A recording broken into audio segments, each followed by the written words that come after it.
Olá, preciosos e preciosas! Estamos dando início a mais um podcast Deus para Superar. Eu sou Salza Oliveira e estou hoje com um convidado muito especial que vai contar diversas histórias de superação e de milagres que Deus ajudou a superar. Antes de darmos início, eu preciso falar dos meus apoiadores. Quem cuida da minha imagem é Tio Story, que prepara todos os podcasts, esses looks maravilhosos. Quem proporciona esses acessórios lindos é a Elo 21. Quem cuida dos meus filhos é a querida Amanda Freitas. E do cabelo, da maquiagem, das unhas, é a Adriana Estilos Hair. Gente, vocês são, assim, especiais para mim. Muito obrigado. Eu tenho muita gratidão. Que Deus prospere cada vez mais na vida de vocês. E vamos dar início a esse podcast. Eu quero apresentar a vocês o pastor Arlindo Teodoro. Ele viajou o mundo e ele tem muitos milagres para te contar, para edificar a tua vida, para te dar esperança, para apresentar para ti esse Deus vivo que está com a gente todos os dias. Pastor, te apresenta. Ah, que bom estar aqui, né? Esse programa com esse tema tão sugestivo, com uma apresentadora tão brilhante, né? Com tanta força, com tanta energia, tanta graça de Deus na vida, né? Você transmite tanta graça. Obrigada. Deus realmente é contigo, seu propósito é Deus. E eu estou muito feliz de estar aqui no Deus para Superar, para a gente falar um pouquinho das superações que a gente, ao longo desses 35 anos de pastor, tivemos, né? Sim, são 35 anos, é uma vida inteira, né? Uma vida inteira de pastor. E como que começou essa vida? Bom, então, quando eu me converti bem jovem, né? Uhum. Eu morava em Minas, meu pai mudou para cá, eu acredito que foi para a minha conversão, né? Porque eu era meio levado, era bem levadinho. E então Deus precisava me tirar daquele interior de Minas, de perto daqueles amigos que eu tinha, para me isolar, para me conduzir. Então, eu me converti ali com 19 anos de idade, mais ou menos. Eu era sempre fui uma pessoa assim, muito querida. As pessoas sempre gostaram que eu estivesse perto, eu sou muito animado, sou do seu estilo, assim. Sim. Entendeu? Então, onde a gente está, pessoas como a gente está, tudo é alegria. Tudo é alegria, né? Exatamente. A gente está deprimido, a gente pode estar batido por dentro, mas a gente está sempre demonstrando força e alegria, superação, né? Exatamente. Não é assim? É assim. Eu vejo você dessa forma. É desse Desde jeito. a primeira vez que eu te conheci, eu te vejo assim, sempre cheio de energia. E um dia eu senti não sei se era depressão, uma tristeza muito profunda com a vida. Uhum. Eu desiludi assim da vida e eu tocava violão, toco ainda, né? E aí eu quebrei meu violão e falei, eu não quero mais sair, não quero mais fazer nada. Eu fui conversar com minha mãe. Minha mãe estava começando a ir numa igreja batista tradicional. Uhum. E ela me levou até o pastor conversou comigo e tal, mas ele foi muito raso, não me deu nenhuma esperança e eu saí dali. Mas ali já era minha primeira chamada, assim, parecia que Deus estava me chamando para algo, que eu estava me decepcionando com o mundo, né? Com as coisas, com os namoros, com as farras, com tudo. Com a vida e tudo. Passado algum tempo, eu me converti, acordei num domingo com vontade de ir na igreja, tremendo, não saí de onde ia, porque eu não gostava de crente. Não? Não, eu odiava crente. Uma vez eu bati num crente num bar. Eu bati num crente no bar, porque às vezes a igreja ela faz uma abordagem muito agressiva nas pessoas. Uhum. E eu estava no meio dos amigos, bar, na minha igreja mesmo, eu ensino, olha, não vai em bar. Se a pessoa está em bar, ele não está querendo ouvir a palavra de Deus. Uhum. Ali não é lugar de abordar a pessoa. Uhum. E essa pessoa chegou, eu na frente da minha namorada, eu tinha garoto, né? 17 anos, mais ou menos. E essa pessoa chegou com um grupo evangelizando, dando uns folhetinhos, e apontou para mim assim, e falou assim, olha, você é infeliz. E mesmo que eu fosse, né? ninguém quer ouvir. Ninguém quer ouvir. Ser infeliz, Sim. né? Aí eu falei, como é que você pode dizer que eu sou infeliz? Você não me conhece? E tal. Eu falei, você é infeliz, que ele queria dizer. Hoje eu entendo que eu não tinha Cristo, né? Aí você vê como eu era tão radical que eu não gostava de crente, eu peguei e dei um murro nele e falei assim, eu vou te mostrar quem é infeliz. Então eu não gostava de crente. E assim, do nada, eu acordei com vontade de ir na igreja. E aí eu fui na igreja. E lá estavam expulsando um demônio de uma senhora, que eu já até contei no meu podcast, que essa senhora, eu dava injeção nela, meu pai tinha farmácias, né? E essa senhora era muito fraquinha e ela não tinha força para nada, que eu dava injeção nela. E naquele dia manifestou um demônio tão violento nela que ela jogava todo mundo nas paredes, ela gritava, fazia coisas que eu sabia que ela não podia fazer. E eu estava com um cigarro na meia, porque eu tinha ido com um cigarro, fumava Hollywood. E eu falei, Deus, o senhor sabe que eu fumo, não vou jogar meu cigarro fora, porque depois eu vou comprar outro maço de cigarro, porque eu não vim aqui para virar crente, eu nem sei porque eu estou entrando nessa igreja. E ali, no meio daquele negócio todo, o pastor apontou para o meu lado e falou assim, tá vendo o que esse cigarro faz? Eu fui lá fora, joguei meu cigarro fora e voltei já convertido. E a partir daquele dia, nunca mais fumei, fiquei liberto e entreguei minha vida para Cristo. Pastor, aproveitando esse momento da tua história, tu crê que tu viveu nesse momento, quando tu começou a ver que estava dando tudo errado, você estava deprimido, né? Infeliz, né? Infeliz. Infeliz. Você crê que foi um momento que Deus preparou de expulsão, porque eu vejo assim, que as pessoas, muitas vezes existem lugares para onde Deus quer encaminhar a gente, e a gente não se dá conta. Sim. Ou a gente não se dá conta, que não tem conhecimento da palavra, né? Que no caso você era jovem, né? Ou a gente às vezes se dá conta, mas a gente não aceita, a gente não quer mudar. Perfeito. E aí Deus, que cuida da gente em todos os detalhes, ele se encarrega de proporcionar para ti acontecimentos e ambientes onde que tu vive um processo de expulsão que te direciona aquele caminho que ele desejou para ti. Eu não tenho a menor dúvida disso. Isso foi o que aconteceu na minha vida. Deus criou toda aquela ambientação e depois para eu me tornar pastor, porque depois que eu me converti, com um mês de convertido, mais ou menos, meu pai me expulsou de casa. Porque a minha família, ela era extremamente protestante, né? Naquela época se dizia protestante. Ninguém era evangélico, era protestante. Então meu pai me botou para fora de casa e aí eu fui lá no meu pastor, falei, meu pai me botou para fora de casa, porque ele ordenou que ou eu largasse a igreja ou eu largasse a casa dele. Desse jeito? Eu falei, eu não vou largar a igreja. Meu pai falou comigo, olha, na minha família toda, minha família é uma família muito tradicional de Minas Gerais, meus avós são fundadores de cidades lá, meus bisavós, né? Então é uma família muito tradicional. Minha família teve escravos, entendeu? Uma família tradicionalíssima. Então, meu pai falou assim, olha, na minha casa nunca teve um protestante, na minha família nunca teve um protestante, e não vai começar dentro da minha casa, você não vai me fazer essa vergonha. Ou você sai da igreja ou sai da minha casa. E eu saí da casa dele. Aí o pastor me mostrou um texto bíblico que dizia assim, ainda que o meu pai e a minha mãe me desamparassem, todavia o Senhor me amparará. E aí ele me ofereceu para morar dentro da igreja, o pastor Thaís Gonçalves, e hoje a esposa, né? Hoje não, sempre foi a esposa dele, a irmã Tânia. Me ampararam. Eu sou muito grato a esse casal. Toda vez que eu cito, eu tenho que citar, porque importante, foi, né? Quem me deu força, quem me amparou, foi quem me deu meus primeiros ensinamentos. E o meu pai achava que eu saindo de casa, eu ia voltar, por causa que eu tinha toda de família rica. Então ele achou, ele vai sentir a necessidade, a igreja era uma igreja pobre. Uma estratégia que ele usou na época. Mas ele não sabia, então, mas é o que você estava falando. Era Deus expulsando.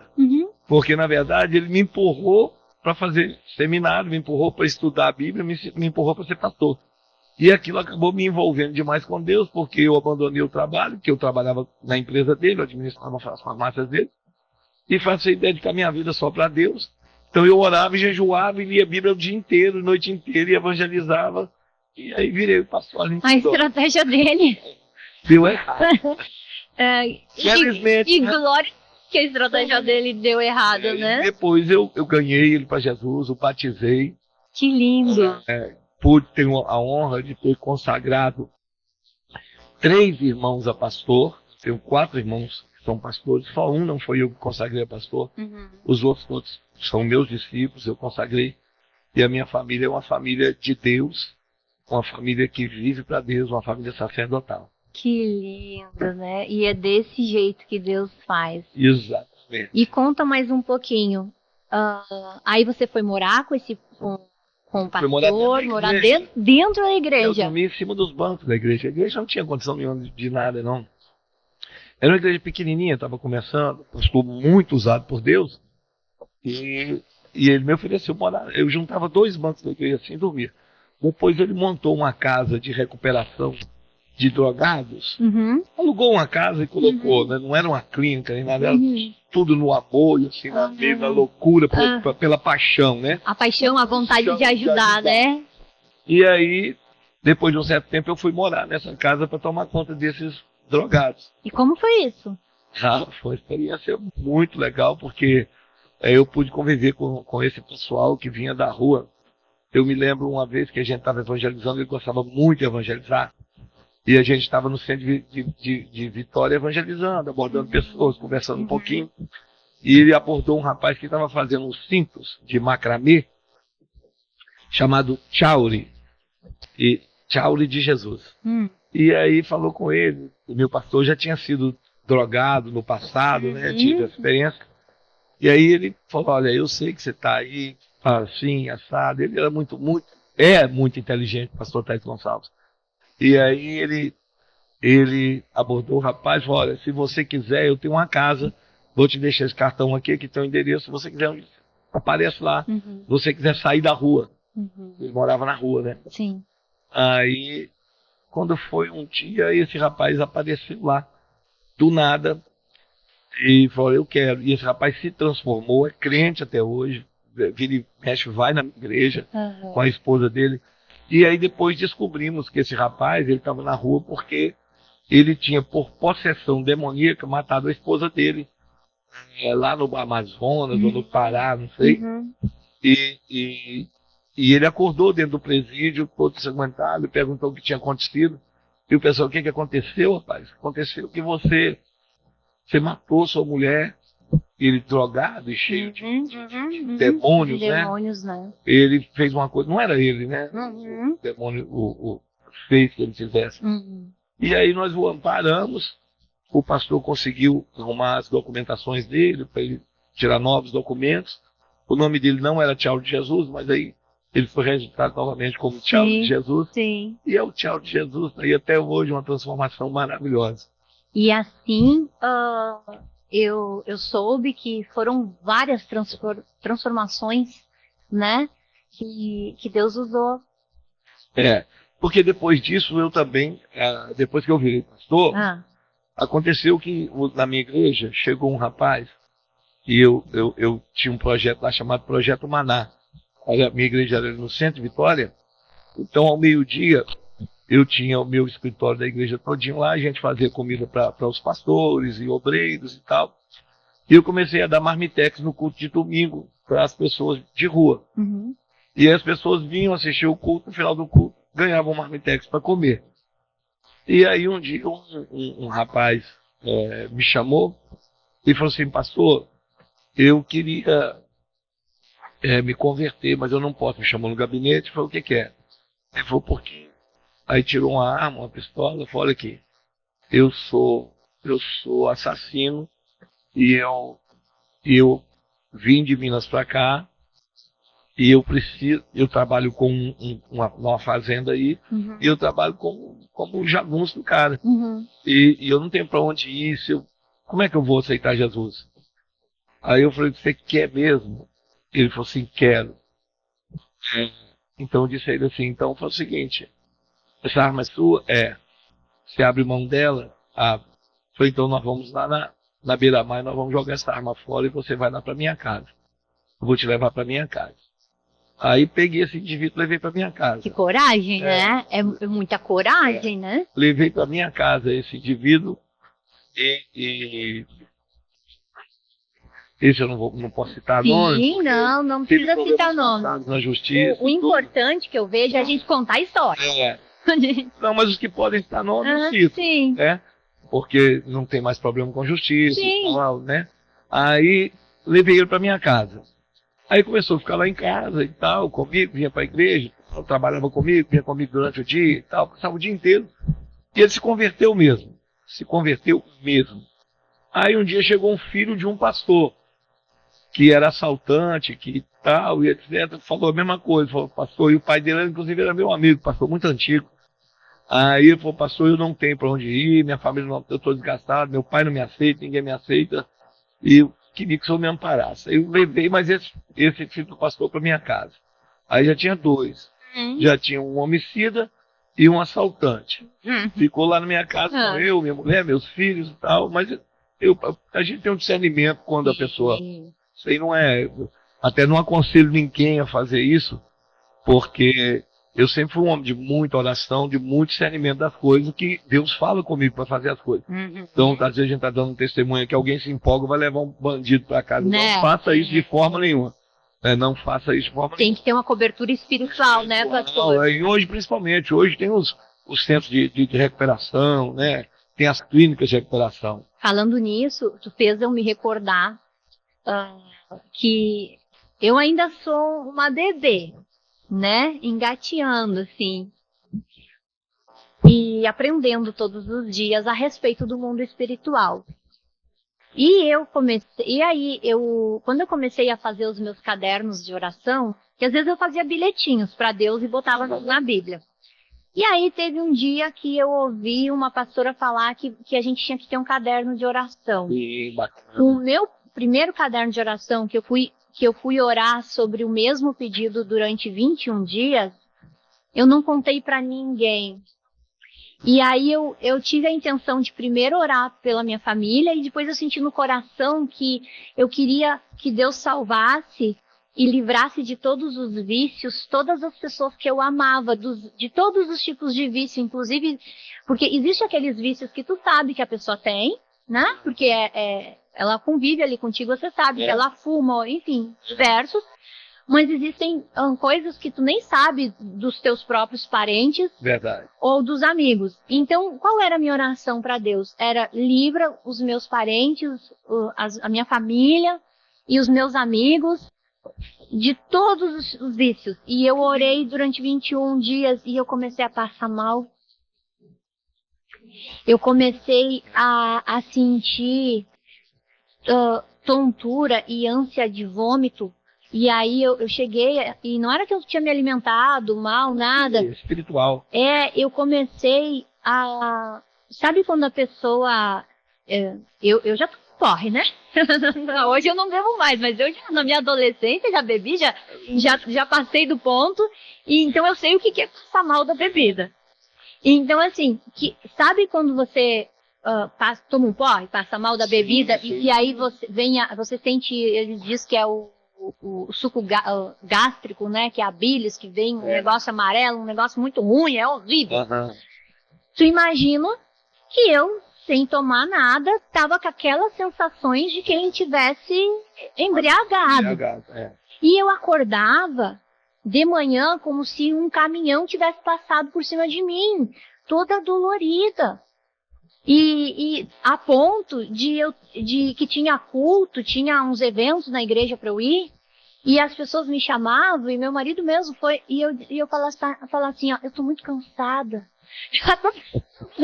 Eu tô cansada, eu tava exausta, e passou um dia, 2 dias, quando ia para completar uma semana que eu tava toda estranha, toda esquisita, eu pensei, eu tenho que pedir oração pro meu pastor. Aí eu liguei pro pastor Clebão e disse, pastor, tá acontecendo uma coisa esquisita comigo, eu tô muito ruim, eu tô acontecendo isso. E ele, o que tu tá fazendo, minha filha, né? Tem alguma coisa que tu fez de diferente? Assim, ele foi conversando, eu falei, pastor, eu comecei a fazer uma campanha de oração, caderninho orando sobre... E aí ele me explicou, minha filha, não faça isso. É como se eu tivesse Ele me explicou que era como se eu tivesse, assim, entrado no campo de guerra, sozinho, Mas foi isso mesmo. né? Enfrentando o capeta. No mundo espiritual foi o que aconteceu, né? Você foi no terreno do inimigo tirar o que era dele. Sem estar preparada. Mas a sua inocência, Deus te guardou na sua Guardou, ele falou. simplicidade, né? Porque você não sabe, você estava na melhor das intenções. Ele Então, na disse, verdade, Deus entrou com você, você conseguiu o êxito da sua jornada. Deus permitiu que você sofresse alguns contra-ataques para te também revelar um pouco do mundo espiritual que hoje você conhece de forma bem mais madura, né? Exatamente. Isso é lindo. Exatamente. Isso é lindo. É por isso que as pessoas não podem, muitas vezes, se empolgar, né, com a fé, né? As coisas têm que ser muito sérias, né? O mundo espiritual, principalmente, lidar com esse lado do maligno, lá do outro lado, é coisa muito séria, é coisa para quem está bem preparado para isso. Né? Tu imagina eu, toda feliz, toda nova crente, né? Achando agora. Foi um susto, mas serviu para eu entender, né? Continuo fazendo as minhas orações, mas agora com cobertura espiritual, né? E também outra coisa que então eu vim a entender, que às vezes você vê as pessoas passando pelos seus processos. Ah, com certeza. O caminho é o mesmo para todo mundo. O caminho é o mesmo para todo mundo. E às vezes aquele processo, então, não é que é coisa do inimigo que está fazendo maldade com a pessoa. O processo é de Deus. De Deus. E aí a pessoa precisa passar por aquele processo para aprender, para se aproximar de Deus. Precisa passar por aquele processo e você vai lá. Fazer uma transformação. Para ver a transformação. E aí você fica com dó daquela pessoa que está passando pelo processo e você quer se intrometer. Aí a gente passa o problema dele. E aí a gente... Você acaba trazendo aquele problema para você. Inclusive tem um exemplo bíblico disso no capítulo 20, segundo Crônicas, que um rei chamado Josafá, ele resolve ajudar um rei, ele era rei Judá, e ele resolve ajudar o rei de Israel numa batalha que era nas montanhas de Seir, contra os amonitas e os amalequitas e tal. Mas Deus tinha rejeitado esse rei de Israel, que era Acabe, né? E ele, como era concunhado dele, Acabe pede ajuda e ele vai. E quando ele sai, um profeta o encontra e diz assim: devias tu ajudar o ímpio e amar aqueles a quem o Senhor aborrece? Por causa disso, lhe sobrevirá grande tribulação, grande tormenta. E ele vai para essa guerra, e Acabe morre nessa guerra, ele volta, e aí, logo depois da sua volta, Jerusalém é sitiada. É sitiada pelos assírios, é sitiada por esses 3 reinos. E quase que Jerusalém é destruída, e quase que ele morre, só não morreu porque ele correu para o templo e invocou a Deus e pediu perdão. Aí Deus mandou um outro profeta e disse que mandaria socorro, e mandou socorro. Mas o profeta avisou: olha, isso vai te acontecer porque você interferiu numa causa que Deus, Deus estava trabalhando isso aqui e você foi socorrer alguém que Deus não queria que você socorresse. Isso é muito importante, até na forma de ajudar os outros. Porque às vezes a gente vê uma pessoa sofrendo e a gente quer ajudar, até financeiramente, e a gente tem que saber se Deus não está trabalhando algo na vida dessa pessoa, para a gente estender a mão, porque senão a gente pode, por estender a mão, Deus fechar as portas para a gente também. Pensa. E isso é real e acontece. E o que eu vejo que as pessoas pecam por falta do conhecimento. É falta de conhecimento. O tempo todo, né? A Bíblia fala isso, né? Que o meu povo peca por falta de conhecimento. E o conhecimento é tudo na vida, né? A gente sem conhecimento, a gente só comete erro, né? Mas vamos andar cegas, as apalpadelas no escuro, né? A gente não enxerga nada, não sabe nada. Exatamente. Não é verdade? Verdade. Mas tu tens uma vida de 35 anos de diversos milagres. Desses milagres todos, assim, quais são os que mais, assim, te chocaram, assim, te tocou o teu coração, que você achou, assim, Isso a gente tem que contar no Deus para superar. Vai alcançar vidas. Então. Todos alcançam vidas, né? Mas sempre tem aquelas histórias assim, impactantes. Ao longo disso, assim, a gente falar da gente mesmo é complicado, né? Mas eu estou no podcast, tá fazendo pergunta, eu tenho que responder, né? Sim. Porque geralmente eu não falo de mim.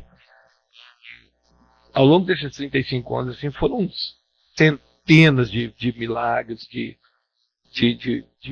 paralíticos que Deus levantou da cadeira de roda, que tirou das muletas, de cegos que enxergaram, surdos e mudos que ouviram. Mas algumas coisas me impactaram. Uma que me impactou bastante foi quando no Rio de Janeiro Deus ressuscitou uma criança no púlpito da igreja. Isso foi uma coisa linda, porque eu estava pregando a igreja, um evento, né, de cura e milagre. Os eventos de cura e milagre que eu faço dão muita gente. Aí uma mulher entra correndo com a criança e consegue chegar no púlpito, porque não é natural.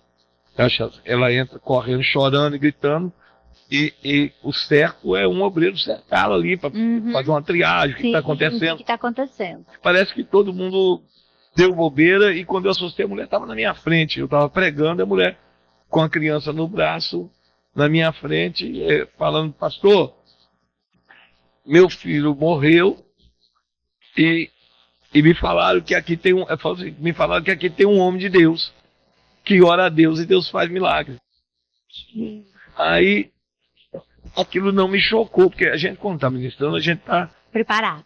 Não é preparado, a gente está sob a interferência do Espírito Santo. Sim. Ali não é a gente, né? Sim. Ali não é a gente. Porque eu já fiz coisas, vou voltar nessa história, já fiz coisas. Uma vez eu orei por uma pessoa na minha igreja, uma pessoa aidética, e eu falei: se você não está curado, então eu não estou. Aí mandei ele beber, botei uma água, falei: bebe da água e deixa, e eu vou beber também. Aí bebi. Depois eu me cortei ele e juntei os nossos cortes. Falei: se você não está curado de AIDS, então eu vou pegar AIDS também. Eu tinha certeza que estava. Só que depois disso, eu passei uns 2 meses assim, que aí o Espírito Santo tirou aquela graça infinita que estava em mim, ficou só o Arlindo Teodoro, né? Aí eu ficava: meu Deus, será que eu não estou com AIDS? Porque eu acho que eu vou fazer um exame. Então, assim, porque você, naquele momento, você fica muito seguro, porque você está... É Deus quem está agindo na sua vida, não é você. Você tem, obviamente, a plenitude das suas faculdades mentais, intelectuais, mas você está sendo conduzido por Deus. Então você tem uma coragem, uma fé, uma coisa que é sobrenatural. E aí, quando ela trouxe essa criança, eu tive um entendimento rápido, uma revelação, vamos dizer assim. Eu falei: não é normal essa mulher chegar aqui. Se Deus permitiu essa mulher subir aqui, não é para me envergonhar, porque eu sou um servo dele. É porque ele quer fazer alguma coisa. E aí eu peguei a criança no colo, assim, nos braços, e orei a Deus, orei com muita fé. Mas quando eu terminei a oração, eu abri os olhos e a criança estava morta ainda, estava com os braços tombados assim. Ela tinha morrido afogada naquele instante, assim, umas horas ali, né? E aí, quando eu abri os olhos, que eu vi ela morta, dentro de mim eu tive a convicção de que ela estava viva no mundo espiritual. Ela, apesar dos meus olhos físicos serem morta, dentro de mim eu sabia que ela estava viva. Aí eu estendi ela para a mãe dela, essa criança, né, que era um menino, estendi para a mãe dele, eu falei: mulher, toma sua criança que ela está viva. Ela obviamente viu que não estava viva, ela se afastou e não quis pegar. Aí, quando ela se afastou e não quis pegar, tomado pelo Espírito, eu dei um grito com ela. Eu gritei mesmo, assim, com muita autoridade, bem alto. Falei: mulher, pega seu filho porque ele vive. Aí ela, de susto, com medo, pegou a criança. Quando ela colocou a criança nos braços assim, a criança passou a mão pelo pescoço dela. E abraçou. Abraçou e perguntou: mamãe, o que aconteceu?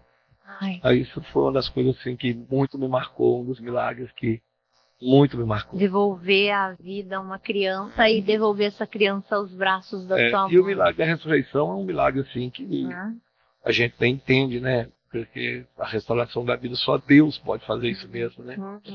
Assim, isso foi muito, muito bacana. E ao longo da vida foram muitos na África, né? Mas antes de a gente entrar na África, conta pra mim, termina a contar a respeito do rapaz que foi curado de HIV. De HIV? Isso foi em Betim, Minas Gerais, no ginásio. Nós estávamos ministrando lá uma cruzada de milagres. E eu estava indo fazer a minha cruzada na África. E você vê como é que é lindo, né? Às vezes as pessoas falam, por causa das pessoas investirem na obra de Deus, são pessoas tolas que não sabem e que às vezes tiveram uma desilusão com o ser humano, porque no nosso meio, como em qualquer meio, Jesus demorou uma noite inteira para escolher 12 homens e escolheu um ladrão, mau caráter, que era Judas Iscariotes, né?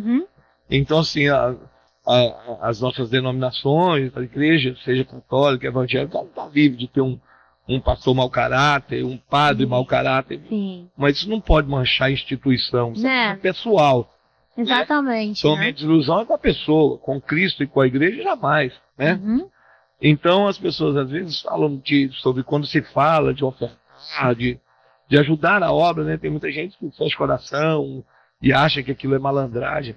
Mas, enfim, eu estava fazendo uma cruzada lá e o pastor havia falado comigo, pastor, levanta um ofertório, fala da cruzada que vocês querem fazer na África. Minha cruzada na África é uma cruzada humanitária, né? Inclusive, o ano que vem nós vamos de novo.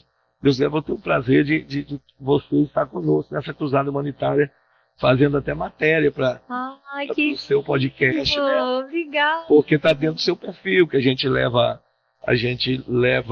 mantimento nos hospitais, a gente leva material escolar nas aldeias africanas, a gente, além dos cultos para conversão, a gente faz uma ação global muito grande, sabe? Então é muito lindo quando a gente está lá. Mas enfim, aí eu falei, olha, eles vão passar o envelope, vocês vão colocar uma oferta aí dentro. Amanhã vocês trazem aquilo que Deus tocar no coração de vocês e deposita aqui, porque essa oferta vai nos ajudar a comprar mantimento lá na África, né? A fazer o trabalho, né? Alugar palanque, som, tudo que precisava fazer, né? E aí ele estava lá no alto e não sabia. Quando foi no outro dia, ele veio entregar uma oferta. E depois da cura, depois ele conversar comigo, ele me contou que estava lá, e quando eu falei uma oferta, ele pensou assim, olha, eu tenho R$2.600 que eu tenho guardado lá em casa. Mas eu estou aidético, vou morrer de AIDS mesmo, o que eu vou fazer com isso? Quer saber de uma coisa? Amanhã eu vou trazer esse dinheiro todo e vou dar para ajudar as pessoas na África. Chegou em casa, botou aquilo no envelope e foi lá para cima da arquibancada do ginásio de novo. E aí, na hora do ofertório, ele desceu para entregar esse envelope. Quando ele desceu, ele passou na minha frente. Quando ele passou na minha frente, Deus falou comigo, me revelou. Deus falou comigo, olha, esse rapaz, ele é portador do HIV. Ora por ele. Aí eu não sabia nada da história dele, da oferta, nada. Aí eu chamei ele, falei, vem cá, meu filho. Ele veio, eu afastei o microfone, e perguntei, escuta, Deus me falou aqui que você tem HIV, você tem? Ele falou assim, tenho, senhor, eu sou aidético. E nessa época não tinha, os coquetéis não funcionavam, não era igual hoje, né? As pessoas morriam mesmo. Então, foi antes de Cazuza morrer, isso aí, você imagina? Sim, imagina. Aí eu falei, olha, Deus vai te curar hoje aqui. E eu falei, e eu posso falar com as pessoas que você tem para poder as pessoas testemunhar a sua cura? Ele falou, pode. Aí eu falei, olha, estou me autorizando, então eu vou falar no microfone. Esse rapaz tem AIDS, e eu vou orar por ele e Deus vai trocar o sangue dele. Aí eu orei por ele. Quando eu comecei a orar, ele caiu no chão. E aí começou a tremer muito.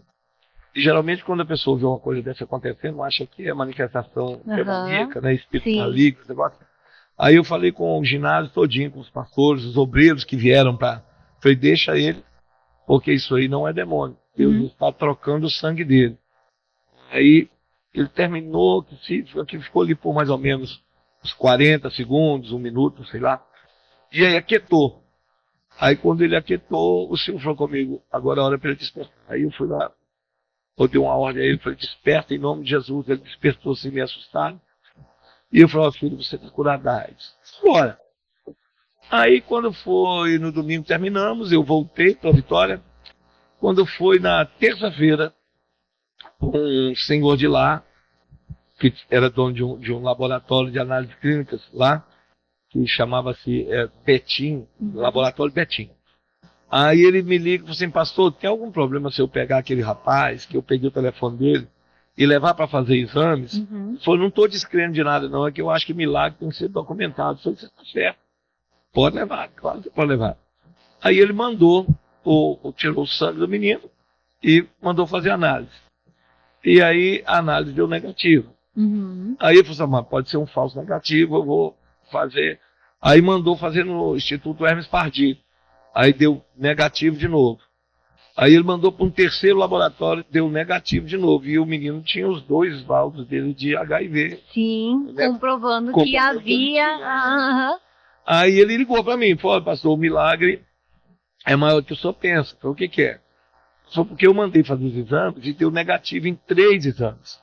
E o senhor não é da área, né? Então o senhor não conhece essa linguagem. Sim. Ele foi, não pode dar negativo, não poderia dar negativo. Porque o resultado teria que ser assim, mesmo que Jesus o tivesse curado, tinha que aparecer assim no resultado. Resultado para teste de HIV, resultado HIV não reagente.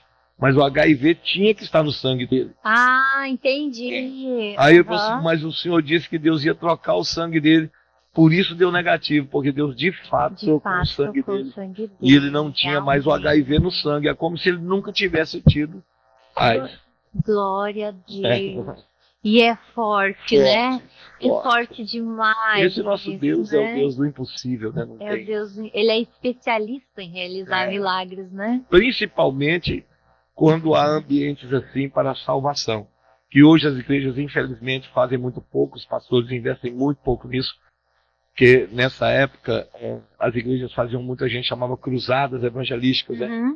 Então a igreja criava eventos na rua, nos estádios de futebol, nos ginásios, que era para atrair as pessoas que não eram convertidas, para que elas tivessem um encontro com Deus, para que vissem Deus mais de perto. E hoje as igrejas fazem muita festa no templo, né? Isso. E aí, essas festas, o indivíduo que não é cristão, ele não tem interesse por vir nisso. Isso. Né? E tu percebe que esse rapaz que foi curado do HIV, ele mesmo, ele foi na igreja com a intenção de fazer a oferta dele, porque ele não tinha esperança. Ele tinha perdido a esperança. Né? Ele não tinha esperança, então o que ele tinha de reserva, ele ia contribuir para a obra, porque ele pensou, eu vou morrer, mas ao menos eu vou contribuir para a obra. Mas era uma oferta da viúva pobre, né? Não era uma oferta pobre, porque principalmente naquela época, R$2.600 era uma boa quantia. Eu imagino. É hoje, né? Mas ele deu tudo que ele tinha. Ele vou dar tudo, porque eu vou morrer de AIDS mesmo, né? Então, e aí ele acabou com esse gesto, tocando o coração de Deus e recebendo o milagre dele. Né? E teve a vida transformada. Vida transformada, depois ele se casou, eu conheci a esposa dele, ele foi consagrado a presbítero, diácono, depois presbítero na Assembleia de Deus de Betim. Sim, e me conta um pouquinho, hoje eu estava me arrumando para o podcast e aí eu comentei, né, que vocês eram meu convidado. E a Adriana, né, que é a minha apoiadora, né, que cuida da minha imagem, a Adriana do Salão Estilos Hair. Sim. Ela disse que te conhece, que frequentava a tua igreja e que ela viveu histórias de milagres. Olha que lindo. Que ela participou do sapatinho, não me lembro, o sapatinho. Eu me lembro que ela falou. São campanhas que eu sempre fazia na minha igreja, as campanhas. E eu tinha uma campanha, lancei Deus. Eu sempre orava a Deus para me revelar as campanhas. E aí Deus me revelou uma campanha e ela foi baseada no livro Josué, quando Deus fala com José que onde ele pisar a planta dos pés, Deus entregaria nas mãos dele. E aí Deus me orientou num ato profético e eu mandei fazer uns adesivos de uns pezinhos com esse versículo.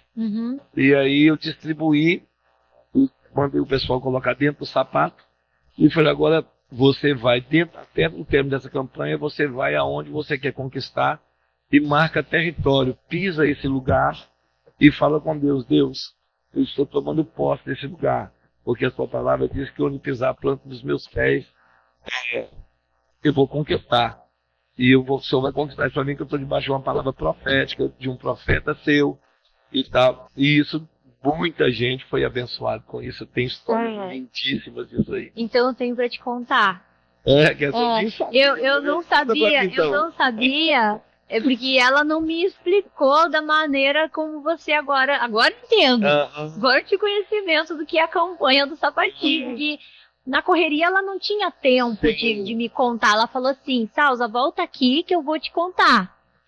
Mas ela disse assim, fala para ele que eu obtive um milagre na campanha do sapatinho. Olha que lindo. Né? Então, assim, agora eu entendo. Ela disse assim, este salão foi conquistado com a campanha do sapatinho. Olha que testemunho maravilhoso. Que coisa linda. Glória a Deus, né? Mais uma vez, como se você glorificado. E que coisa linda, né, pastor? Porque assim, né? Olha o encontro que Deus prepara pra gente. Por quê? É verdade. Eu creio que a sua figura é pública, né? E muitas pessoas te conhecem. Mas o senhor não consegue dar conta de conhecer todo mundo, lembrar, não fica sabendo de todos os milagres. E que tão lindo esse encontro de eu estar de manhã me arrumando no salão onde eu comer. E eu acho que é muito de Deus. Eu acho que é muito de Deus, porque esse podcast é um podcast de testemunhos, né? Então, que surpresa. Superações, né? São superações. Superação maravilhosa que ela teve, né? Hoje ela tem o salão dela, né? Foi conquistado numa campanha. Foi. É por isso que eu digo às pessoas, isso é meninice, eu falo assim, isso é meninice, se ato profético é meninice, então dar 7 voltas em volta da muralha de Jericó para ela cair é meninice, porque era um ato profético. Né? Porque todo mundo sabe que dar volta em volta de muro não vai fazer muro cair. Mas Deus derrubou, na época, a muralha mais intransponível do mundo, que ninguém nunca tinha conseguido transpassar. Exatamente. E Deus jogou no chão através de um ato profético, né? E a Bíblia é cheia de exemplos disso aí, né? Cheio, né? De exemplo da palavra profética. Eliseu mandou um rei tirar a lança e ferir a terra com os arcos, né? E disse, olha, fere porque Deus vai te dar vitória contra os seus inimigos. Aí o rei não acreditou muito, foi lá e feriu, acho que umas 2 ou 3 vezes. Aí a Bíblia diz que Eliseu muito se indignou com ele, disse, olha, se você tivesse ferido de 6 a 7 vezes, ou 8 vezes, de todo o Senhor te daria vitória contra o seu inimigo. Mas como você não feriu só um instantinho de vezes, 3 vezes o Senhor vai te dar vitória contra os seus inimigos e depois Faraó Neco vai levantar e vai vir aqui, vai sitiar e vai te matar. E assim aconteceu. Porque ele não creu na palavra do profeta, porque a Bíblia diz, crê nos profetas e prosperareis. E a gente sabe quando a gente está diante de um profeta, e a gente sabe quando está diante de um charlatão, de um falso profeta. Não é verdade? Verdade. Isso é verdade, porque Deus, ele trata de nada fica descoberto, nada fica no escuro, né? Tudo vem à luz. Eu lembrei aqui, se você me permitir hoje, contar uma coisa que é muito forte, que aconteceu na minha igreja. Estou falando da palavra profética. Na minha igreja, tinha uma irmã, eu não posso citar o nome, uma Eli, era uma obreira maravilhosa, uma diaconisa maravilhosa. E um dia, ela chegou no meu gabinete para conversar comigo, disse, pastor, eu e meu marido estamos querendo mudar para Rondônia e nós temos que vender nossa casa e tal.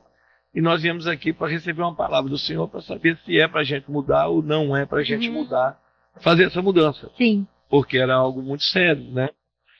Aí eu falei, então, faz o seguinte, eu não posso te dar uma palavra, muda ou não muda. Me dá 30 dias, eu vou orar a Deus e dentro de 30 dias Deus vai me dar a orientação para vocês. Aí passou-se uns 15 dias, mais ou menos. Eu estava no culto de Santa Ceia. Aí eu andei para o lado assim, Deus falou comigo. Diga a ela que não, que é um laço de morte. Eu olhei para ela assim, Deus falou, diga a ela que não, que há um laço de morte. Aí eu falei, ó, irmã ali, fica de pé, não sei se é seu marido. Olha, vocês me pediram para orar por vocês, e Deus falou que não, porque é um laço de morte. Uhum. Aí passou. Quando foi uma semana depois, eles foram no meu gabinete e falaram assim, pastor, a gente veio aqui para comunicar que a gente quer a carta de mudança, porque a gente vai mudar para lá, Rondônia, a gente já vendeu até a nossa casa e tal. Aí eu falei, mas então, vocês são dois irresponsáveis, porque vocês são minhas ovelhas há cerca de 9 anos. Uhum. Vocês nunca viram eu abrir a boca em nome de Deus para falar de mim mesmo. E se eu falei com vocês, é porque Deus falou comigo. Sim. Aí o esposo dela falou assim, mas Deus devia ter falado com a gente antes da gente vender a casa. Eu falei, não, vocês me deram 30 dias, você é que vendeu a casa antes de ouvir o que Deus tinha que falar. Não vá. Ela falou assim, pastor, eu queria obedecer, mas eu tenho que seguir meu marido, né? Fazer o quê? Eu falei, vocês vão, mas vocês sabem que vocês estão indo na irresponsabilidade. Porque o que Deus me falou é muito sério. Aí, ela saiu daqui, pegou um carro, foi com o sobrinho dela, foi embora. Quando passou Brasília, ela, em alta velocidade, pulou um quebra-mola, o carro capotou. Ela foi jogada para fora do carro, o carro rolou, esmagou a cabeça dela, meio fio, e ela morreu. Deus. O menino não morreu, não teve nada. Ela morreu. Aí trouxeram o corpo, vai eu fazer o velório dessa mulher. Aí fui lá, o marido veio. Até esses dias encontrei com a filha dela. Eu há pouco tempo encontrei até um beijo para ela aí, que eu encontrei com a filha dela outro dia. Aí o marido veio, pastor, falei com ele, você sabe que você é responsável por isso. Porque Deus havia falado que era um laço de morte, que não era para você, e você foi desobediente. E você é culpado desse cachorro na sala da sua casa agora. Aí tal, se quebrantou, eu aconcheguei ele e tal. E os filhos falando, nós falamos para papai que Deus tinha falado, que era para obedecer. Agora não adianta, gente. Agora. E você vê, aí passou-se o tempo. Esse cara, depois de uns 6 meses, resolve ir para Rondônia. Vai para Rondônia, o carro bate, só não morreu. O carro bate de novo, ele volta na cadeira de roda, ele saiu da cadeira de roda depois, né? Sim. Volta todo quebrado, todo... Quer dizer, não era. Palavra dita que não era para ir para essa mudança. Não, querido, então o que nós estamos falando? Quando você recebe a palavra de um profeta, seu pastor, o que vocês têm que parar de fazer é ficar ouvindo gente na internet. Ovelha tem pastor. O seu pastor é o seu profeta. Quando o seu pastor te deu uma orientação, quando você buscou orientação pastoral, e o seu pastor te deu uma orientação, fica debaixo da orientação do seu pastor. Porque ele é um homem de Deus. Ele tem um discernimento que Deus não deu a você. Então isso é muito importante as pessoas entenderem que isso é muito sério. Né? Eu tenho ovelhas na minha igreja que eles não trocam o carro sem falar comigo. Eu acho muito certo. Hoje entendendo... Hoje... E aí eu oro a Deus, pastor, eu vou vender minha casa, vou vender isso aqui. Eu queria que o senhor orasse. Né? Isso é muito importante. Porque você falou mais cedo, buscar a cobertura espiritual de uma pessoa que foi levantada por Deus. Afinal de contas, quando Josué ganhava contra os amalequitas, quando a mão de Moisés estava estendida. E quando o braço cansava e a mão abaixava, Josué perdia. E Josué era um grande guerreiro. Sim. Então a questão espiritual existe, né? Existe. E a gente tem que ficar atento a isso. E as pessoas brincam, né? Muitas pessoas brincam. As pessoas brincam com isso. Muitos não têm conhecimento, mas muitos que têm brincam. É porque hoje o poder de Deus está muito banalizado também, né?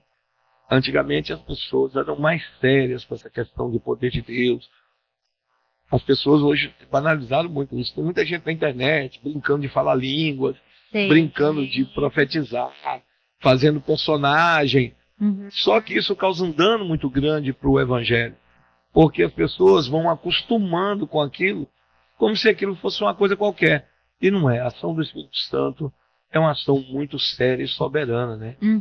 Então, o Espírito Santo é muito sensível. Né? Ele é muito sensível. E nós dependemos dele, porque quando Cristo foi, ele disse, eu não vos deixarei órfãos, eu vos darei outro Consolador, o Espírito Santo. Então tudo hoje é através do Espírito Santo. E se a pessoa banaliza o agir do Espírito Santo, ele fica à mercê de não ter a ação do Espírito Santo na vida dele. E aí muito crente sofrendo, muito crente que não consegue vencer, que não consegue superar, porque às vezes, ao invés de levar a sério, como você queria uma resposta, 21 dias estou orando e jejuando, buscando a Deus, né? Sim.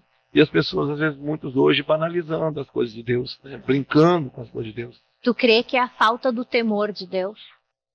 A falta do temor de Deus, que a Bíblia diz que é o princípio da sabedoria, né? Pessoa que não tem temor de Deus é um tolo, né?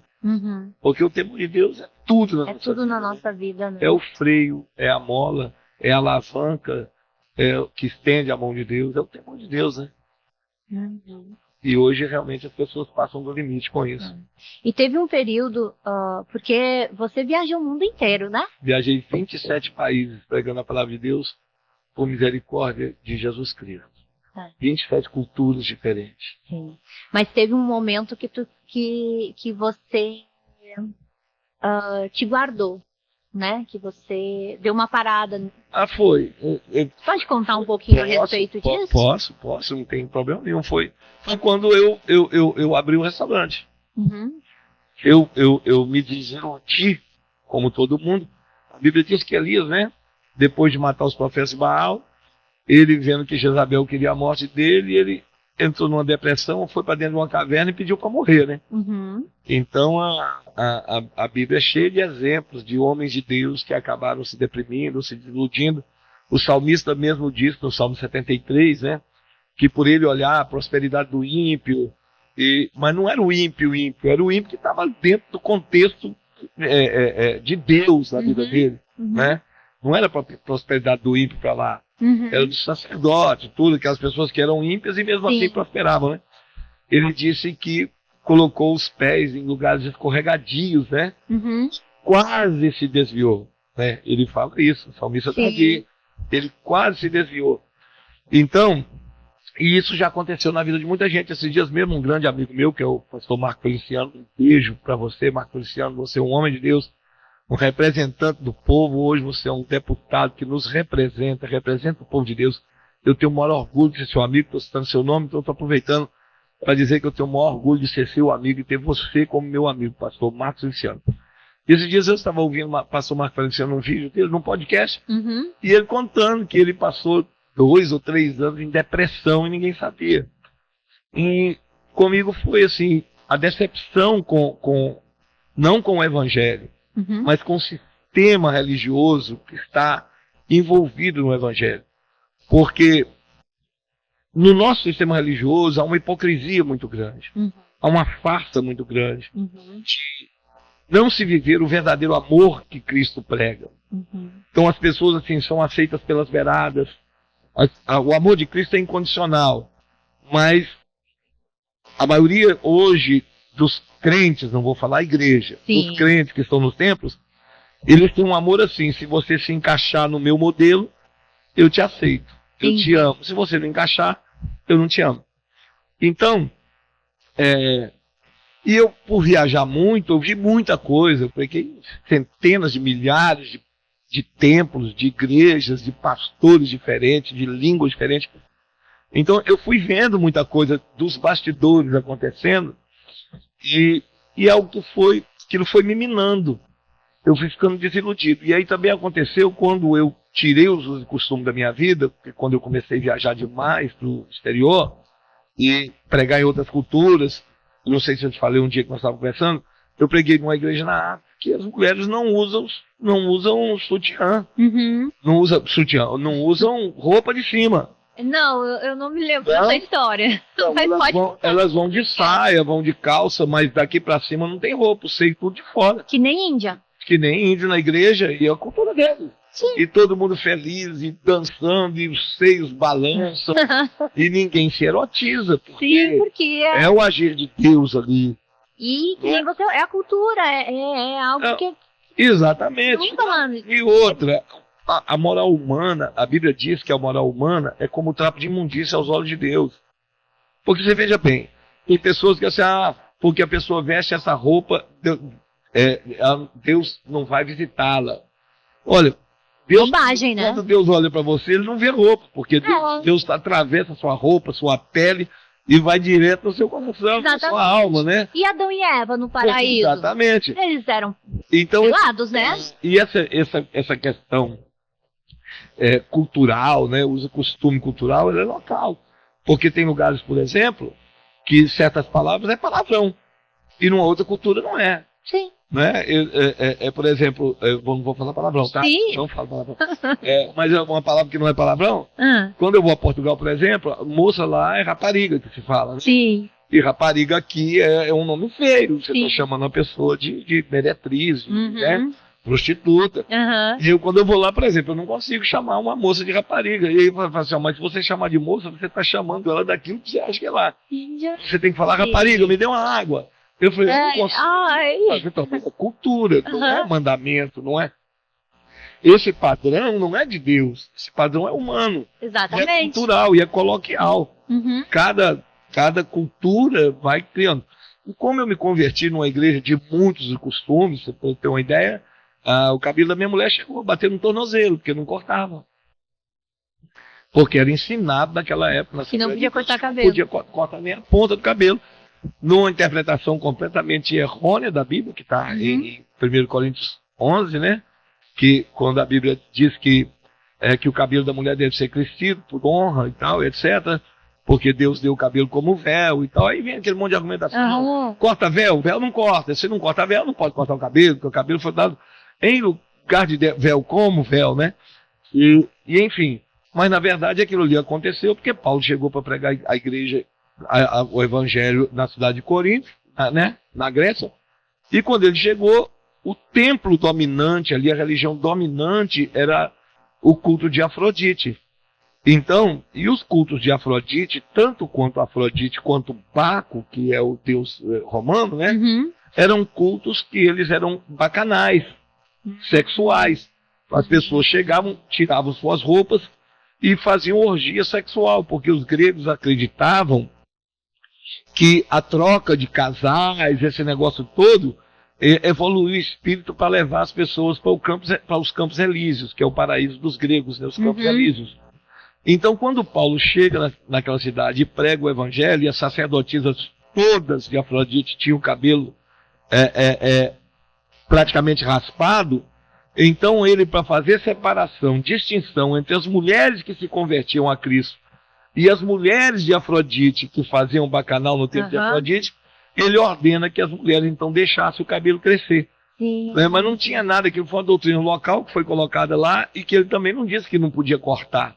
Ele queria que tivesse o cabelo crescido, porque era desonroso para a mulher ter a cabeça raspada daquele jeito. Né? Então, quando eu comecei a pregar em outras culturas, eu fui abrindo mão disso, só que eu fui um baluarte pregador disso, porque isso me foi ensinado, isso foi me fundamentalizado. Então, quando eu abri mão dos costumes, que eu liberei televisão, que eu abri mão de muitas coisas que hoje eu sei que não é pecado, mas ainda no conceito de muita gente é pecado, e eu depois me deparei com muitos pastores que fazem escondido das igrejas, para que o rebanho não veja, porque ele sabe que não é pecado e ele pratica aquilo, mas esconde da igreja. Então, assim, e aí quando eu abri mão disso, porque eu sou uma pessoa muito autêntica, você está me entendendo? Sim. Eu não consigo viver uma vida dupla, eu sou o que eu sou desde criança.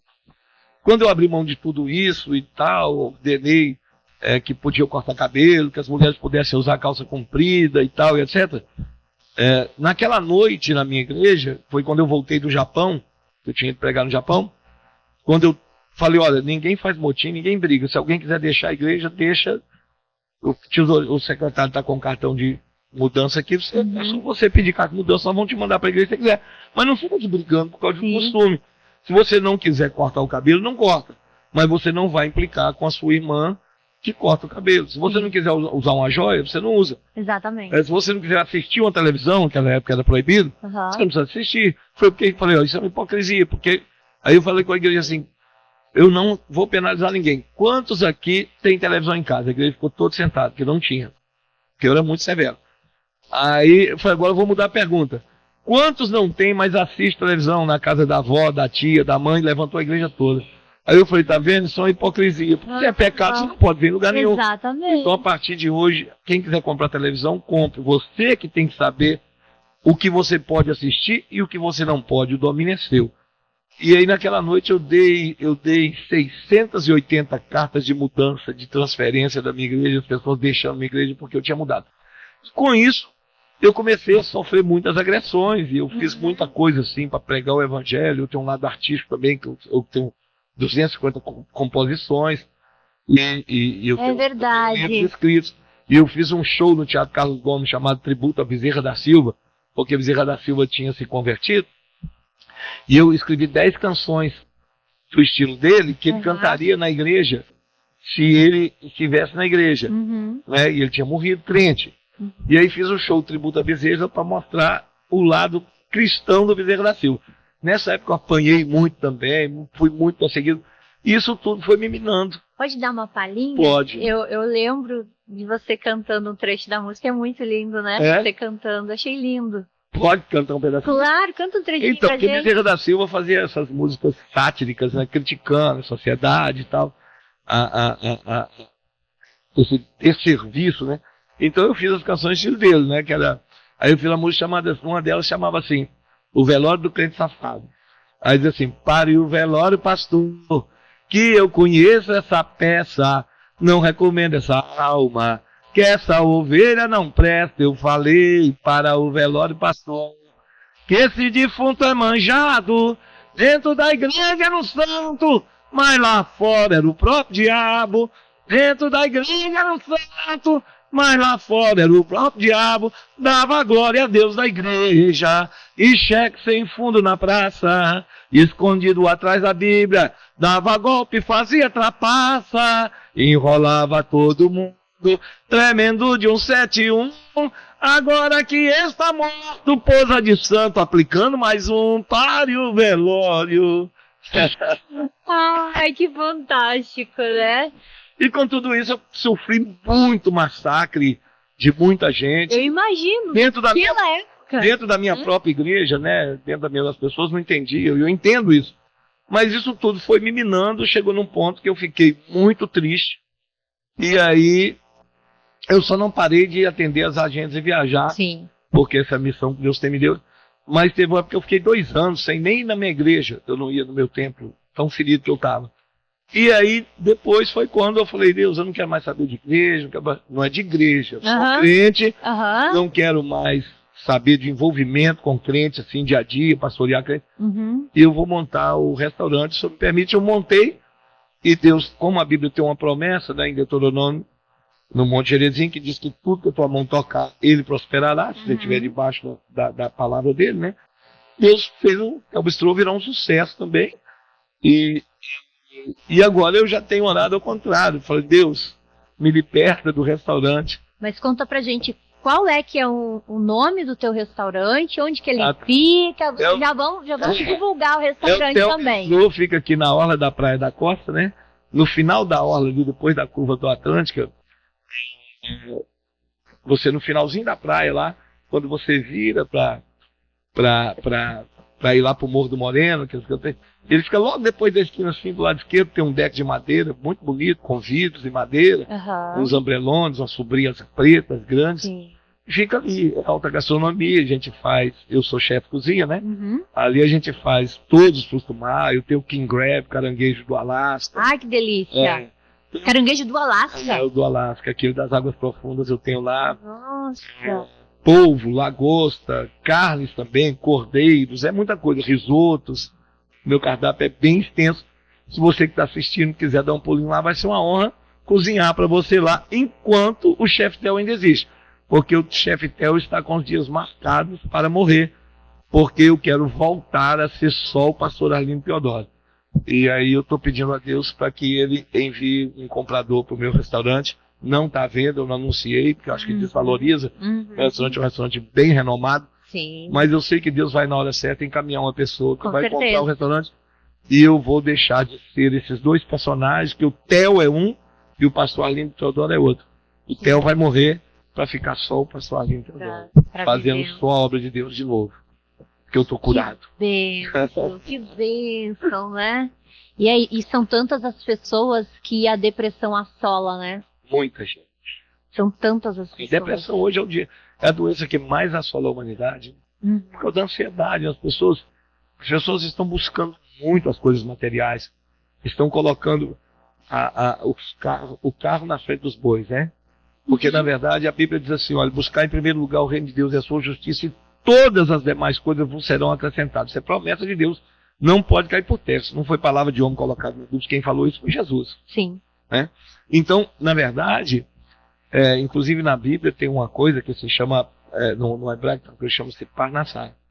A palavra parnassá, que é uma transliteração, ela significa acrescentado por Deus. Então, na vida tem coisas que a gente conquista, tem coisas que a gente supera, e tem coisas que Deus supera pra gente. Tem coisas que a gente conquista e coisas que Deus conquista pra gente. O que Deus conquista pra gente, parnassá. Isso ninguém pode mais tomar da sua mão. É sem arrependimento. Sim. Se Deus conquistou uma casa para você, você nunca vai mais perder ela. Amém. Se Deus conquistou o seu negócio para você, não pode vir a crise que for, que esse negócio não fecha. Agora, se ele for simplesmente obra do seu esforço, da sua intelectualidade, da sua genialidade, da sua capacidade, aí ele está sujeito às intempéries, porque é obra humana. Então, assim, e a parnassá só vem quando você busca em primeiro lugar o reino de Deus. Porque o que Jesus disse, as outras coisas vos terão acrescentado, e parnassá é Deus acrescenta. Então eu preciso, não é morrer de trabalhar, eu preciso trabalhar, mas eu preciso buscar Deus em primeiro lugar, para que Deus me entregue o parnassá, o acréscimo dele. Sim. Né? Então, para você ter um exemplo disso, Jó. Quando o diabo visita Deus, e Deus fala assim, veja onde, eu vou rodear a terra, passear por ela. Então, certamente você viu meu servo Jó, homem reto, sincero, temente a Deus, se desvia do mal. Aí ele falou assim, também tu cercaste de bem mais do que todos os outros. Aí o que o diabo faz? Pede uma permissão. Me permite para que eu toque em tudo que ele tem, para tu ver se ele ainda retém a sinceridade contigo. Sim. Se Deus não permite, ele não podia. Por que o diabo não saiu e falou, então eu vou lá tomar? Não, ele falou, me permite. Porque tudo que Jó tinha foi acrescentado por Deus. E o que é acrescentado por Deus não tem macumba, não tem feitiço, não tem feiticeiro, não tem invejoso. Ninguém pode tomar aquilo que Deus acrescentou. E o acréscimo de Deus só vem quando a gente busca em primeiro lugar o reino de Deus. E às vezes a gente desvirtua. Quando eu fui para o restaurante, eu desvirtuei. Sim. Eu continuei buscando o reino de Deus, mas já não era mais o primeiro lugar. Porque hoje eu tenho que dedicar muito mais tempo no meu restaurante do que na obra de Deus.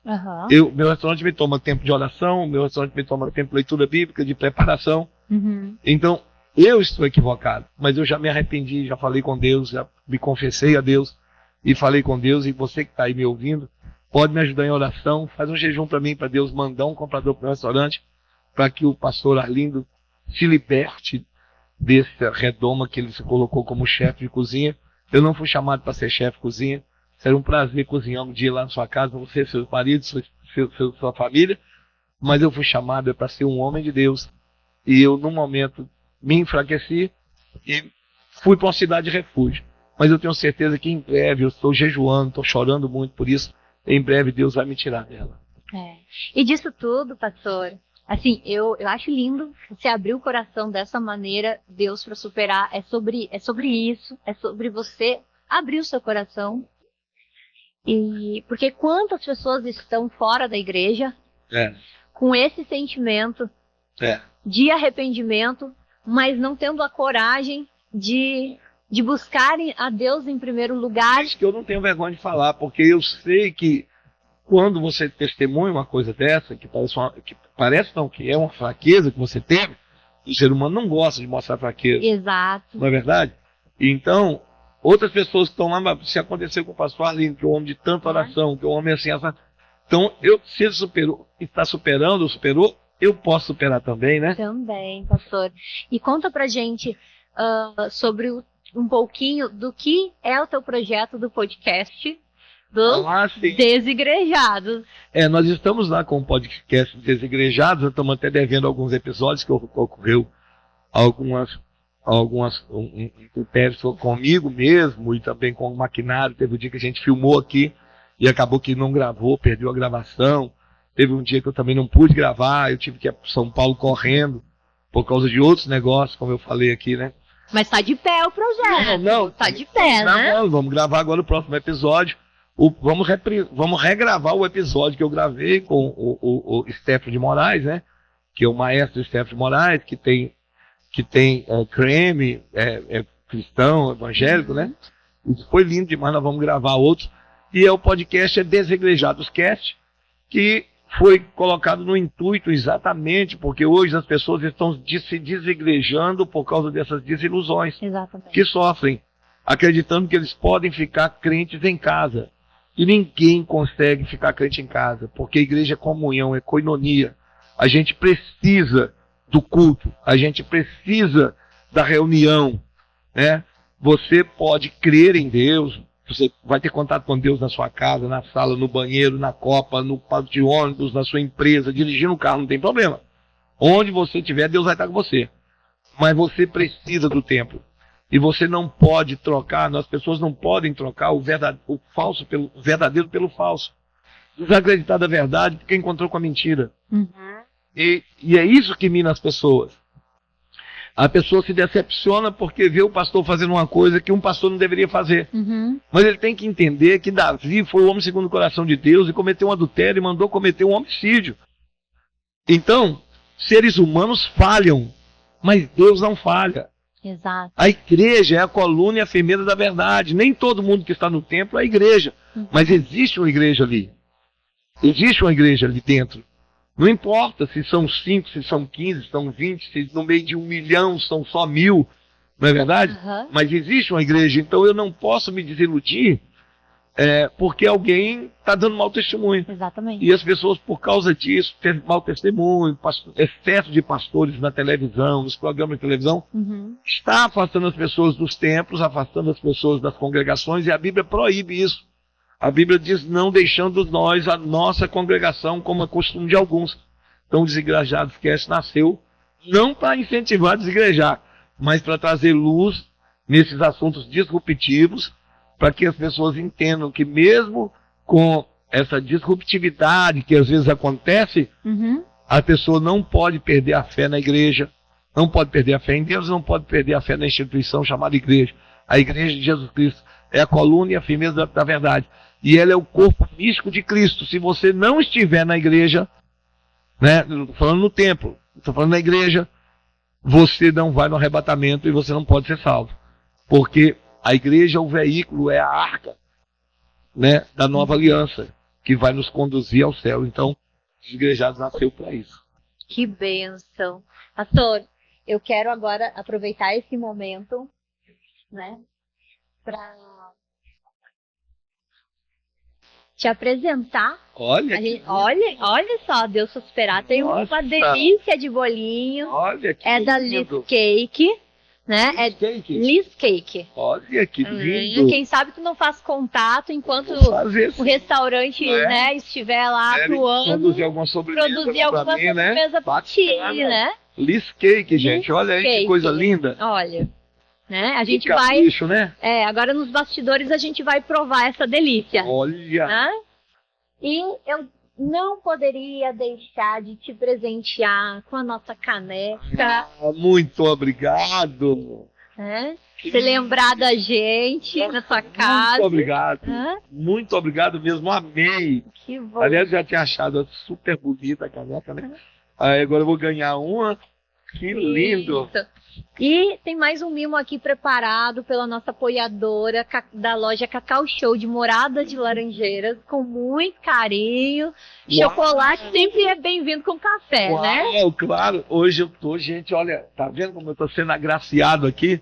Como eu tô sendo abençoado. Cacau Show, gente. Gente, a gente tem que apoiar quem nos apoia. E outra coisa que eu quero dizer, aproveita agora, vai lá embaixo aí do vídeo e dá aquele joinha e se você não está seguindo ainda, segue esse podcast, porque você fazendo isso, o YouTube manda para mais pessoas serem abençoadas.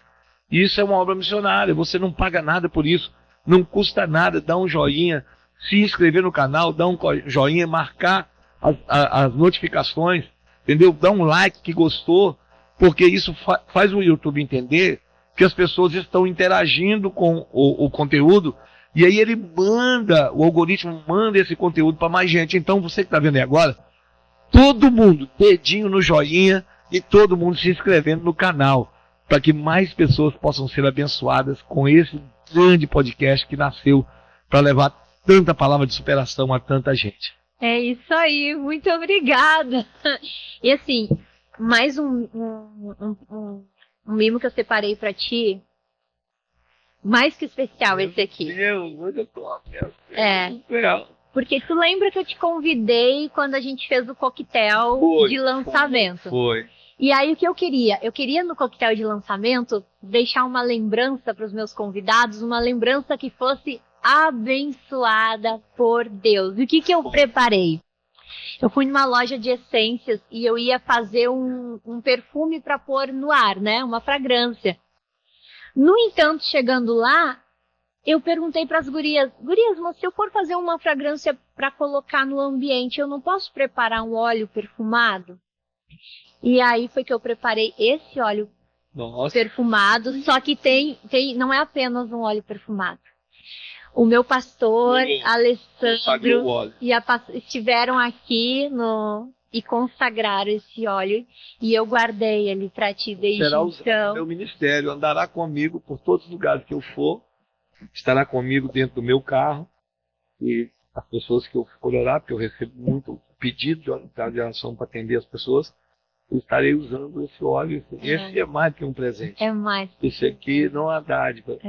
Isso aqui é um compromisso, né? Isso. Então, assim, isso aqui foi muito importante. Tudo foi muito legal. Mas esse aqui foi uma coisa de Deus mesmo, para que a gente possa abençoar mais. Exato. Eu creio que foi muito de Deus, que ele que tocou, que tudo é ele, né? Tudo é ele. Então, quando eu estava pensando em entregar algo muito especial para as pessoas que estivessem comigo, levar do podcast para casa, ele me passou esse, né? Prepara um óleo que lindo. E me guiou, né? Para pedir para que meu pastor orasse.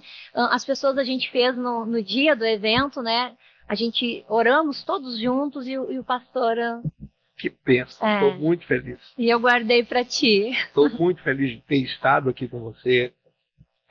Você é uma entrevistadora maravilhosa. Você Obrigada. Tem assim, uma leveza que é de Deus, uma coisa muito bacana, uma simpatia, um carisma. Que Deus continue te abençoando.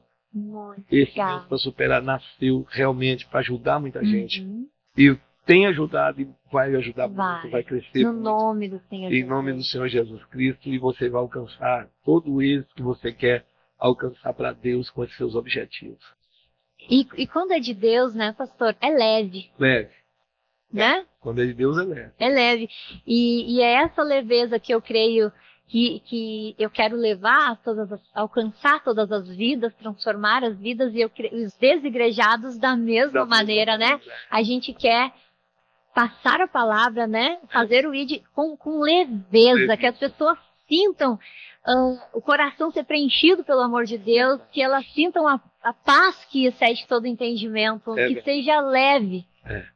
Que só isso faz a diferença. Eu lembro na minha conversão, quando eu encontrei com Cristo, eu senti uma paz tão grande que depois de um certo tempo eu comecei a ter dúvida se aquilo era de Deus mesmo ou se eu estava sendo enganado. Porque eu falei, poxa, mas tem tanta gente que merece mais do que eu sentir o que eu estou sentindo. Sim. E eu que sou um cara levado da farra, rock and roll, e tudo, como é que isso foi dado para mim? Eu comecei a desconfiar que era um... Sim. Aí depois o meu pastor me ensinou, né, que não era para os sábios entendidos, era para os pequeninos mesmo, que Jesus não veio chamar os sãos, né, não veio chamar os salvos, ele veio chamar os pecadores ao arrependimento. Eu entendi, então é para mim mesmo. Essa leveza que você está falando que o Evangelho nos dá.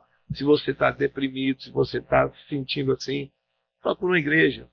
Procure, quem sabe, um funcionário seu evangélico. Você nunca conversou com ele sobre isso. Procura ele, pede ele para te levar a um homem de Deus sério, a uma mulher de Deus séria, e para você receber uma oração, e que isso pode passar. Pode não, tenho certeza que vai pensar. Na verdade, a gente não foi feito para viver distante de Deus. Nós fomos feitos para viver com Deus. Nós somos a imagem e a semelhança de Deus e nós fomos criados para isso. Tanto que nós perdemos a filiação no Éden e Jesus teve que vir morrer para resgatar o direito de nós voltarmos a ser filhos de Deus para andar com Deus. Quando o homem se separa de Deus, ele está fisicamente vivo, mas espiritualmente morto. Então a gente precisa se aproximar de Deus. A gente tem tempo para tanta coisa. Né? A gente tem tempo para o trabalho, a gente tem tempo para a internet, a gente tem tempo para TikTok, tem gente que tem tempo que tem tempo para Instagram o dia inteiro, mas a gente às vezes não encontra tempo para aquilo que realmente é importante na nossa vida, que é tempo para Deus. As pessoas que não encontram tempo para Deus vão continuar dando burro em ponta de faca, andando em círculos, porque Jesus disse, eu sou o caminho, a verdade e a vida, e ninguém vem ao Pai a não ser por mim. Né? Exatamente. Eu ia pedir para você finalizar o nosso podcast, mas já disse. O Espírito Santo já finalizou. Meu Deus, que coisa linda! O Espírito Santo já Gente, né? Eu não preciso pedir nada, né? O Espírito Santo é assim, ele está dirigindo tudo, né? Não, A gente tem um diretor sem ver, né? não. Ele vai dirigindo tudo. Então, dá aqui a mão. Te agradeço. Eu que agradeço. Eu quero estar contigo. Estaremos juntos. Conta comigo Conta comigo nessas tuas também. campanhas de doações, Aleluia. né? Conta Quando comigo. chegar o ano que vem para a África, nós vamos trabalhar juntos aí, levantando essas Ótimo. doações para a gente ajudar. Sim. E eu não faço só na África, eu já fiz 2 aqui no Vale do Jequitinhonha, devo fazer um ano que vem aqui no Vale do Jequitinhonha também, que é no Brasil. Eu tenho gente que fala assim, mas você está na África? Não, na África também, no Brasil também. E a gente, na última que eu fiz, nós levamos 2 carretas com 56 toneladas de alimento. Foi lindo, levamos médico, levamos dentista, tratamos de dente de pessoas. E você agora é parceiro, nós somos parceiros. Sou seu Amém, parceiro amém. aqui e você é parceiro do meu ministério também, tá bom? Amém. E Deus no centro, né? Deus. Deus no centro. Então, vamos finalizar o nosso podcast com o nosso lema. É 1, é 2, é 3, é Deus pra superar.